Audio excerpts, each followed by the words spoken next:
Let's bring in Mojo Merimon Reyes, who covered this morning's hearing sa Senate Committee on Foreign Relations. Merimon, anong balita dyan?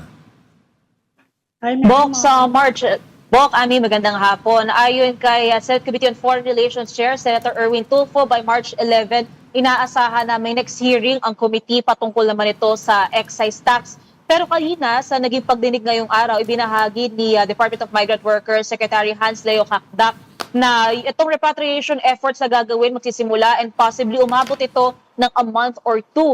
So far kasi, over 2,000 yung repatriation request na natanggap nila and they're still watching out for more.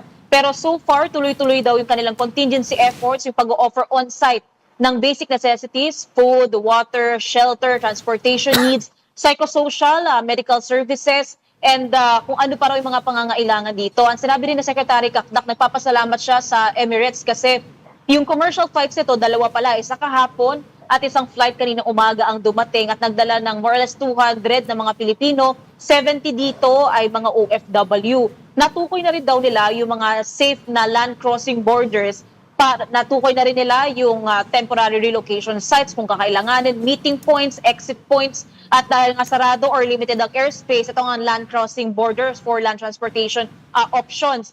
Pero hindi nga lang inisa-isa ni Secretary Kakdak yung lugar, except lang sa bansang Egypt, nabanggit daw kasi dahil it's for security purposes. Dito ang mangyayari, hindi siya first come first serve basis.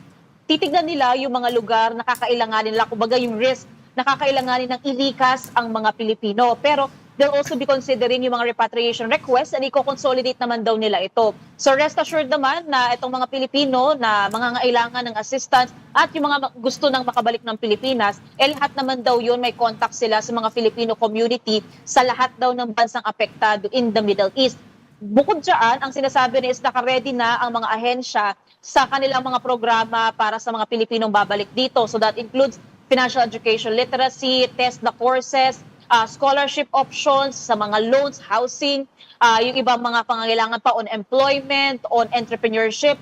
Naka-ready na ang mga ahensya para daw magbigay ng assistance sa mga ito. Yun nga lang isang na-raise din na napag-usapan nyo, Bok, is tungkol nga doon sa possible na pag-siret ng presyo naman ng mga produktong petrolyo. For diesel, 60 pesos. By next week daw, or 80 to 90 pesos pa nga ang nakikita nating price range. For gasoline naman, 64 to 70 pesos or 80 pesos naman kung sakali raw na magtuloy-tuloy nga itong girian. Though, meron na pa namang daw buffer supply or may stockpile pa naman daw na supply ng produktong petrolyo ang bansa that could last for 50 to 60 days according din kay Pangulong Bongbong Marcos. So, kung sakali raw ang inaantabayanan nila dito, yung implementation ng oil companies at sana raw staggered ang mangyari. Kumbaga, hindi raw isang bagsakan yung magiging pagpatong sa mga presyong petrolyo. Bok, Ami. Okay. Di ba sinabi nga ng Department of Energy, i-stagger nga daw? Meron daw silang parang informal commitment yata from the oil companies na hindi nga daw bibiglain.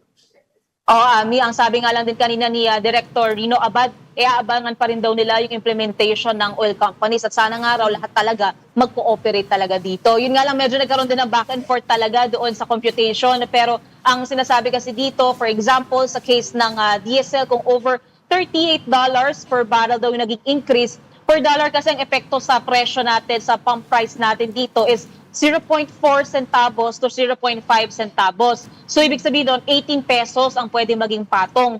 Kaya pwedeng umabot ng 80 pesos, o 90 pesos rather, ang diesel. Pero kung magiging staggered, instead of 18, 9 pesos lang daw, kalahati lang daw ang pwedeng ipatong. So, that's around 70 to 71 pesos by next week. So, pagdating sa gasoline, kung 56 siya bago nung February 27, kung nagkaroon na ng price hike, kung yun ulit yung magiging computation, so that's around 8 pesos, 64 pesos. So kung yun ulit yung magiging patong sa mga susunod na linggo, more or less nasa 70 rin siya, or sinasabi nga dito ni Director Abad, basta sa diesel ang safety net niya muna 80 raw para sure kung sakaling sisirit yung mga presyo. 80 safety? Anong sabihin ng 80 ang safety? 80 ang pinakamababaw? 80 pinakamataas? Para daw muna sure. Kasi ang sabi ni Senator Tulfo, so 90 ba? Hanggang 90, pwedeng sumirit yung presyo kada litro. Sabi niya, para daw sure 80 pesos daw. Baka umabot hanggang 80 pesos ang presyo for diesel. 64 pesos naman or nearly 70 pesos para naman daw sa gasolina. That is Kung anong qualifier? Kung Nakadepende to sa increase ng dollars per barrel daw na presyo kapag ka pumasok nga dito itong mga supply ng crudo. Pero yun nga, ang sabi rin ni Director Abal, still they're waiting daw sa implementation ng oil companies. Meron pa naman daw buffer stock. Pero na-raise din kanina kung sakaling hihinto tayo sa Middle East sa pagkuha ng supply, saan pa raw ba pwede? Natanong yan ni Senator Erwin. Ang sabi ni Director Abad, kung sa Asia raw, parang ang nakikita niya, possibly Brunei na lang kasi ang Malaysia, tsaka ang Indonesia, net importers na rin daw to. So kung exporters, baka Brunei.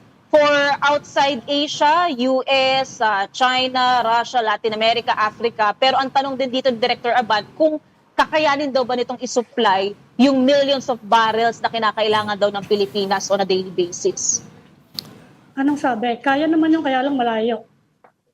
Oo, Ayos kasi eh. marami daw ang kumukuha pa. So hindi lang naman daw Pilipinas, even yung host country na yun, yung exporter country, gumagamit din sila ng millions of barrels. Kaya medyo yun yung nakikita ngayon na kung saan pa ba pwedeng kumuha if not from the Middle East.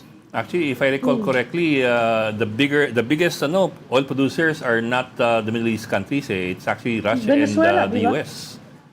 It's actually Russia and the US in terms of barrels per day in production. Yung process na, yung Oo. mill. Pero yun nga lang kasi, like for example, ang Russia may sanctions. May sanction regime ngayon. So, di ka makakabili ng basta-basta. Di ba kaya lang nasira yung yung infrastructure ng Venezuela kasi lifted yung sanctions nila, di ba? Kaya lang, yun na nga, kailangan medyo konting trabaho dun sa processing nila. Merimon, natanong ba yung paboritong tanong ng maraming tao, tsaka I understand, tanong din ni Senator Tito Soto, yung tanong ng marami, na bakit kung magagera ngayong araw, bukas tumataas ang presyo ng langis sa kanto? Bakit ang bilis tumaas ang presyo ng langis sa Pilipinas? Gayong yung langis sa kanto, isang buwan na sigurong na-import yan. One or two. O dalawang linggo na na-import yan na mababa pang presyo. Bok, hindi yan directly natanong, pero yan yung nire-raise din na concern ni na Finance Committee Chair Senator Sherwin Gatchalian na merong profiteering na nangyayari na hindi raw parang dapat nga supposedly kung yung supply ngayon yung supply na binili pa during an old price, dapat nasa ganun pa rin yung price range ng pagbenta nito. Kaya sinasabi ni Senator Sherwin, dapat daw ang DOE, makocompute daw nila yung presyo ng supply ng crudo and yung selling price nito, yung pump price, para raw ma-check kung merong overpricing na nangyayari. Pero then again, yun nga, sa usapin nga ng presyo, ang nasabi rin naman ni Director Abad, titignan pa rin daw nila ngayon at inaantabayanan nila yung implementation ng mga oil companies. Kasi para isa sa mga ina-anticipate din natin yung around 20 pesos na price hike sa presyong crudo sa mga susunod na araw. Pero hindi yan natanong ng mga senador like ni Senator Gatchalian kay Rino Abad. Kasi we had Rino Abad, dito ka na, no? Yeah. When we had Rino Abad? Wala. Wala? Kasi we had Rino Abad here, No. we asked him the same question.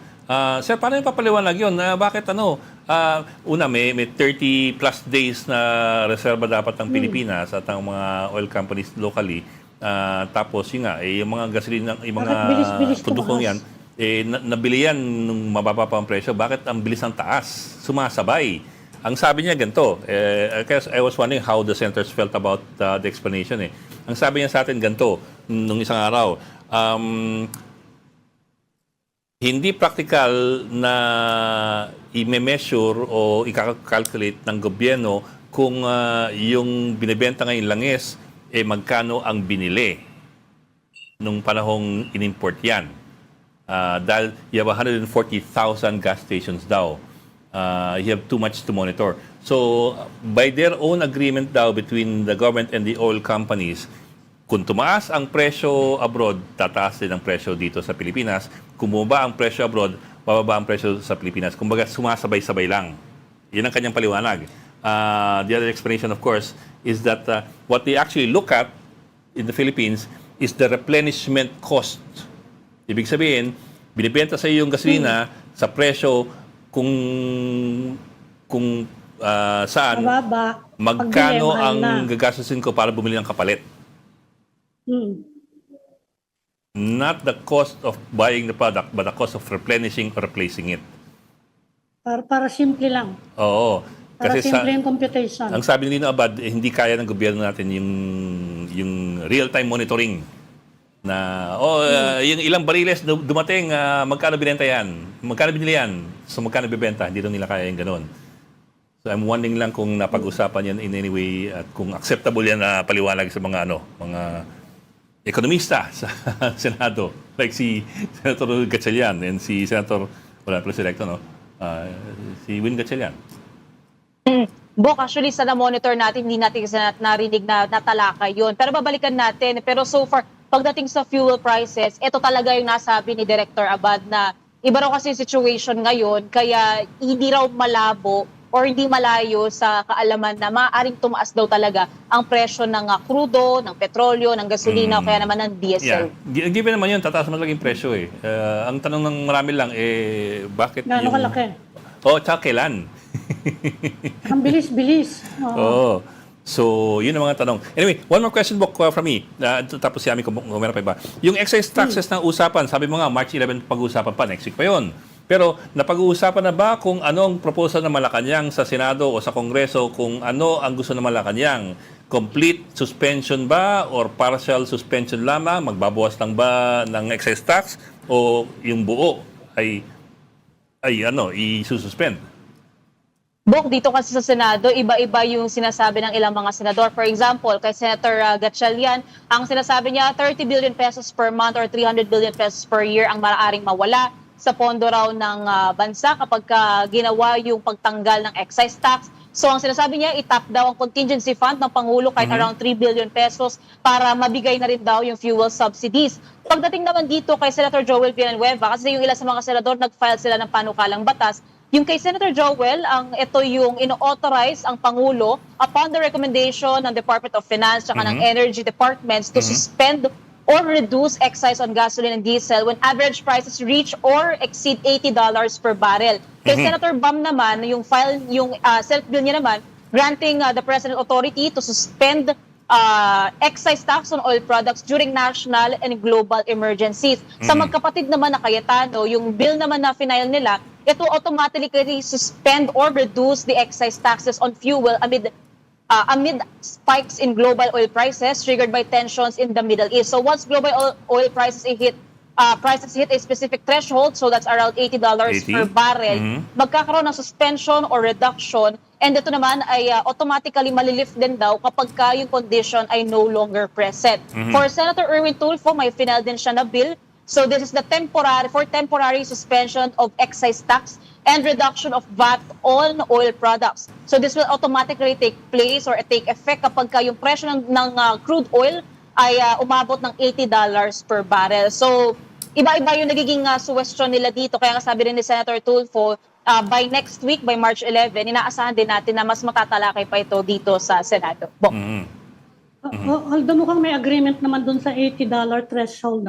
Oo, dun sila pinaka-common na kapag umabot within those areas, parang dapat na raw nga isuspend. If not suspend, i-lessen na raw itong excise tax o kaya naman yung VAT sa mga produktong ito. Yan din kasi nasa mukhang may train sense law. of urgency naman. Mukhang may sense of urgency naman kasi baka sa puro deliberation dyan tapos na yung gulo dun sa Middle East bago mapasa yan. Hindi naman, gabi ka naman. Hindi, several weeks lang daw sabi ni Trump Gaano 4 katagal to 8 ito weeks bago mo, mapasa yan? 2 buwan yun. Hindi, weeks yung original Weeks. Up to 1 month. Baka kaya bang ipasa yan? Pero kung magiging permanente yan, kung sakasakali, at least meron ng mechanism kung magkakaroon ng ganyang batas. Magkakaroon ng mechanism Just na hit the nawala threshold. under the train law. Magkakaroon na ng ganong mechanism. Yan lang. Pero sundutin ko yun, Ami. Kasi, for example, sa train law, $80 nga per barrel yung threshold. Yeah. Pero that's $80 per barrel in a 30-day period average. So, ibig sabihin, Ito wala yata yun. kailangan nila hintayin yung 30 walang days, average. i-average kung 80. At kung umabilis ng 80 yung 30 days na yun, saka pwedeng bigyan saka may otoridad ng Pangulo. Nung panahon yun 2019 to 2020 ata yun Sa kami, kapangyarihan ng Pangulo na isuspend ng excise taxes. So you have to wait for 1 month to do the averaging. I'm wondering lang kung itong mga panukala nila, ganun ding 1 month averaging ng 80 days, ng $80, or instantly pag nag-$80, suspend. Walang specific na ganyan. Kahit sa Malacanang wala pa. Yeah, wala pang detalye. Okay, si Merrimon, tumutumon Okay. lang sa atin. Kaway-kaway dyan, Merrimon. Okay. Thank you. Maraming Thank salamat you, sa iyo. Merrimon. Merrimon Reyes, reporting live from the Senate. Thank you, Merrimon.